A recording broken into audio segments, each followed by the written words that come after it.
ادھورے انتظامات، انشا، شارق علی۔ انگلستان کا ایک چھوٹا سا قصبہ، مسلسل بارش اور خنکی۔ کافی ہاؤس میں دانی اور میں آمنے سامنے، چمچہ ہلاتے ہوئے میں: خوشی دیکھی ہے تم نے؟ دانی دراز بالوں کو ماتھے سے پیچھے دھکیلتے ہوئے۔ وہ مسکرا رہی تھی، مرد کے شانے سے ٹیک لگائے، جس کے کاندھے پر قلقاریاں مارتا ہوا بچہ تھا۔ کہاں؟ قریبی ہائی اسٹریٹ پر، کھٹمنڈو کی اوپر نیچ گلیوں میں، سنگاپور کی آراستگی میں، سلہٹ کے چائے کے باغ میں، انڈیا گیٹ کے بالکل سامنے، میری لینڈ کے واٹر فرنٹ سے گزرتے ہوئے اور دکھ؟ میں نے بات کاٹی۔ دانی وہ جلے زخموں پر سے پٹی اتار رہے تھے، لرزتا گڑ گڑاتا بدن، درد سے شرابور آنکھیں اور چیخ۔ کہاں؟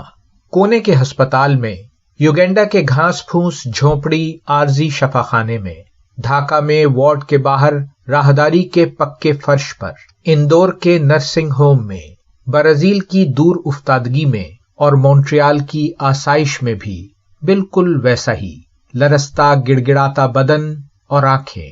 ہاں، ہوا ہوں میں ہم کلام، خوشی اور دکھ دونوں سے۔ کس زبان میں؟ انسانی جذبوں کی یک زبانی میں۔ کیا مطلب؟ کالے، گورے، چینی، ایشیائی اور اس دنیا کے کسی بھی 1 سالہ بچے کی یک زبانی میں، جو الفاظ سے عاری ہوتے ہوئے بھی محبت اور انسانی احساسات کا مکمل شعور رکھتی ہے۔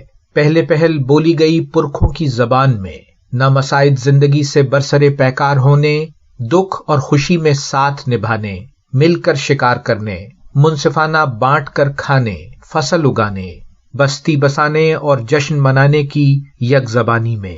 میرا مطلب تھا انگریزی، ہندی، اردو وغیرہ۔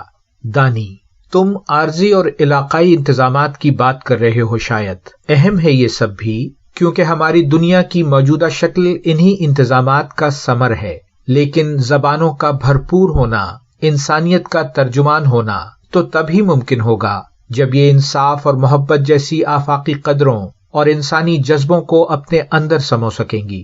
کافی ٹھنڈی نہ ہو جائے دانی؟ ہاں، کافی۔ پتلے فریم کے شیشوں کے پیچھے ذہین آنکھیں مسکرائیں۔ یوگینڈا کی زرخیز زمین اور افریقی جفاکشی کا صلہ، 1 کلو کافی 15 پینس میں، اور انگلستان پہنچ کر 2 چمچ کافی کا کپ 3 پاؤنڈ کا۔ کون ہے اس کا ذمہ دار؟ میں نے پوچھا۔ یک زبانی سے آری لفظوں کا گونگا پن، لالچ کی کور چشمی، ادھوری دنیا کے ادھورے انتظامات۔